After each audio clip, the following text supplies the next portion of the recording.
झारखंड में एक तरफ से झारखंड आंदोलनकारी अपने हक और अधिकार को लेकर के पिछले 8 दिनों से नए झारखंड विधानसभा के बगल में जो खाली मैदान है वहां पर आंदोलनरत हैं और 25 तारीख को मानव श्रृंखला बना करके सरकार तक अपनी आवाज़ को बुलंद करेंगे। तो दूसरी तरफ आपने देखा होगा कि धनबाद और बोकारो अन्य ज़िलों में भाषा को लेकर जो हज़ारों लाखों की संख्या में जो नौजवान हैं, जो बेरोजगार छात्र हैं, जो आदिवासी और मूलवासी संगठन के लोग हैं, वो सड़कों पर उतर गए हैं। इन तमाम विषयों पर बात करने के लिए हमारे साथ मौजूद हैं झारखंड आंदोलनकारी कह सकते हैं, जन आंदोलनों को बढ़ाने वाले व्यक्तित्व कह सकते हैं भुवनेश्वर केवट जी।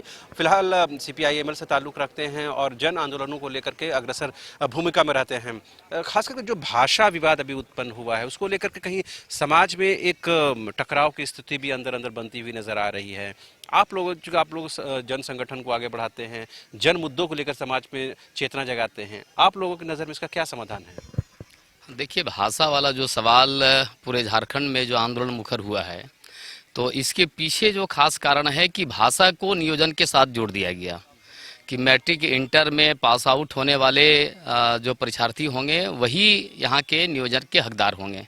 और तब से भाषा का जो मामला है वो उफान पर है और जिस तरह से टकराहटें बढ़ी हैं वो हम लगता है कि झारखंड के लिए ये बेहद ही चिंताजनक बात है। खैर, वो झारखंड की सरकार ने ये विसंगति, जो भाषाई विसंगति था, उसको दूर किया है और तब से अभी जो गाड़ी बढ़ी है भाषा के सवाल पे, तो मैं समझता हूं कि झारखंड जैसे प्रदेश के लिए भाषा उसकी अस्मिता और पहचान के साथ जुड़ा हुआ है।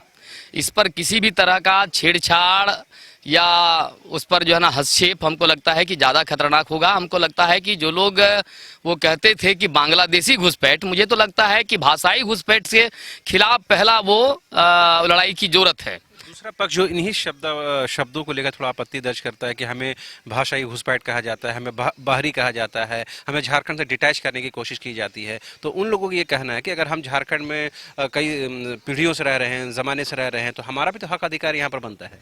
और देखिए, उसके अधिकार को तो हम लोग जो है ना धो नहीं रहे हैं। हम कह रहे हैं कि डबल डोमिसाइल का जो सवाल है, आपका यहाँ भी वो डोमिसाइल है और आप बिहार में भी अलग वोटर ID कार्ड बना करके वहाँ के भी हकदार हैं। तो हमको लगता है कि झारखंड में जो डबल डोमिसाइल वो नहीं चलेगा। आप अगर यहाँ हैं, एक तो हम लोगों ने कहा है कि भाषा का जो सवाल है सिर्फ महज एक मसला है, सवाल असली सवाल है नियोजन का, और नियोजन के सवाल को लेकर के ही पूरे झारखंड में ये बवंडर खड़ा हुआ है। और नियोजन के लिए हम लोगों ने साफ साफ कहा है कि 32 की खतियान की जो बात हो रही है, तो 32 हो या 65 हो या जो भी हो, खतियान सर्वे सेटलमेंट में बिहार के समय में भी बेसिक आधार था नियोजन का, वो झारखंड में भी बेसिक आधार जो है वो सर्वे सेटलमेंट जो है खतियान होना चाहिए। इसके अलावे जो केंद्रीय जो कर्मचारी हैं, जो राज्य के कर्मचारी हैं, जो यहाँ लंबे समय अपने जीवन का बेशकीमती समय दिए हैं और यहीं जो रच बस गए हैं, तो स्थानीयता के दायरे में वो भी हैं। लेकिन सवाल यहाँ हो रहा है कि दोनों जगह पे अगर वो चाहेंगे कि वहाँ भी नौकरी लेंगे, यहाँ भी नौकरी लेंगे, और ये दोनों हाथ में मलाई खाने का जो तरीका है, तो हम लोग इसके खिलाफ हैं। और झारखंड में जो सवाल पैदा हुआ है इसी सवाल को लेकर के है। इसीलिए हर हालत में भाषा से भी ज़्यादा हमको लगता है भाषा से भी बात नहीं बनेगी, वो अलग से नियोजन नीति और उसमें खतियान को मूल आधार के रूप में लाया जाना चाहिए, ताकि झारखंड अलग राज्य की लड़ाई में लंबे समय जो अपना खून पसीना बहाए हैं, कई पीढ़ियां इसमें बर्बाद हुई हैं, तो कम से कम झारखंड जिनके लिए बना हुआ है, वो उस झारखंड में यहाँ के जो लोग हैं उसको पूरा नियोजन में रोजगार के सूरत में अधिकार मिल सके। सरकार को इस बात की गारंटी करनी चाहिए। सरकार को ये समझ तो आती होगी ना कि जब इन मुद्दों को लेकर इतना आंदोलन हो रहा है, इतने लोग सड़कों पर हैं, तो क्या अगर खतियान के आधार पर स्थानीय नीति बनती है तो सरकार को इसमें कोई राजनीतिक तौर पर कोई नुकसान नजर आता है जिसकी वजह से वो आगे नहीं बढ़ती है, या गठबंधन सरकार है इसकी वजह से कोई डिसीजन लेने की स्थिति में नहीं है? देखिए, सरकार नादान है ऐसा मैं नहीं समझता हूँ। सरकार को इस बात की जानकारी है।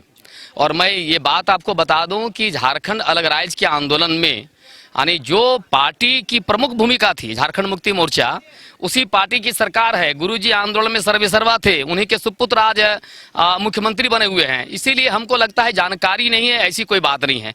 ये अभी जो लग रहा है कि खास करके जब सरकार चलानी होती है तो गठबंधन धर्म निभाने के नाम पर कुछ ऐसे गलत वो साझा रिश्ते बना लिए जाते हैं जिसके चलते झारखंड के जो मुद्दे हैं वो हाशिए में चले जाते हैं। ये वो ना कि सत्ता के लिए समझौता और मूल मुद्दों के साथ यही है, हकीकत यही है कि ये सरकार भी झारखंड का जो मूलभूत सवाल है, झारखंड के स्थानीय लोगों के नियोजन का सवाल है, उसकी पहचान का सवाल है, ये सरकार इस मुद्दे से भटक गई है। अगर वो नहीं होता तो आज के दौर में देख रहे हैं कि आंदोलनकारी लोग यहाँ जो घेरा डालो डेरा डालो कार्यक्रम कर रहे हैं, क्यों कर रहे हैं? ये 22 साल पार हो गए और आंदोलनकारियों को लगने लगा है अब हम जिन आकांक्षाओं और उम्मीदों के साथ अलग राज्य को गढ़ने का काम किया, आज हमारा उम्मीद पर पानी फिरता नजर आ रहा है। और ये गुस्सा और बवाल इसी बात की लेकर के है। सवाल ये उठ रहा है कि पहले सरकार 2 जिलों में क्षेत्रीय भाषाओं की सूची में भोजपुरी मगही रखती है, फिर उसी सरकार के मंत्री, शिक्षा मंत्री हो, मथुरा दा हो, तमाम लोग आते हैं प्रेस के सामने और कहते हैं हम इसको मुखरता के साथ उठाएंगे, और सरकार कहीं ना कहीं बात होती है और उस प्रावधान को वापस लेती है।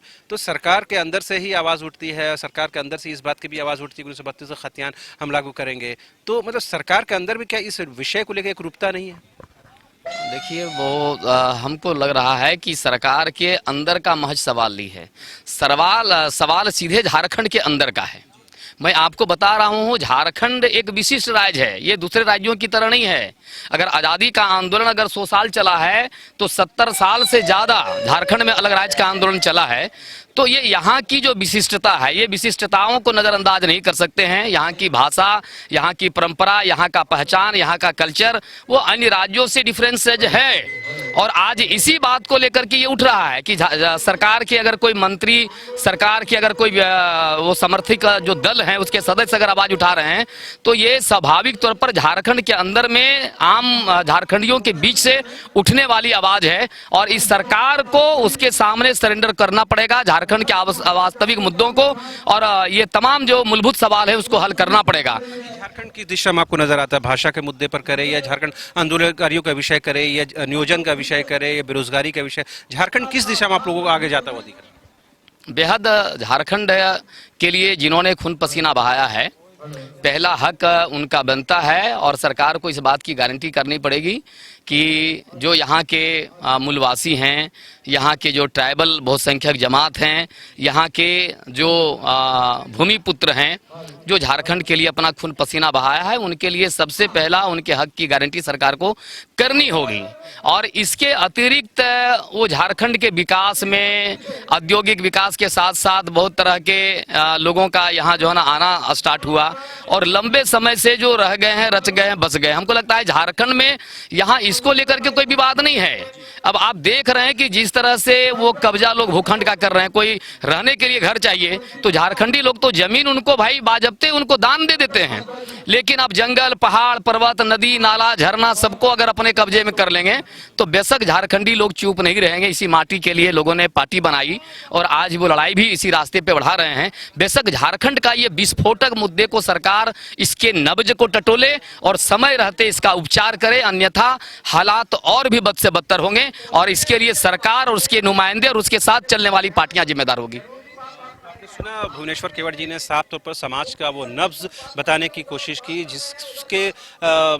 जिसको कहीं न कहीं सरकार के अंदर या सरकार के विभिन्न दलों के अंदर कहीं न कहीं उसको नज़रअंदाज किया जा रहा है। लिहाजा उम्मीद की जानी चाहिए कि इन जन आंदोलनों की आवाज़ सरकार तक पहुंचेगी और सरकार इस बात को समझेगी कि झारखंड जिनके नाम पर, जिनके लिए अलग हुआ, सेपरेट हुआ, पहला हक और अधिकार उन लोगों का बनता है, लिहाजा उनको पहली प्राथमिकता की सूची में रखना चाहिए।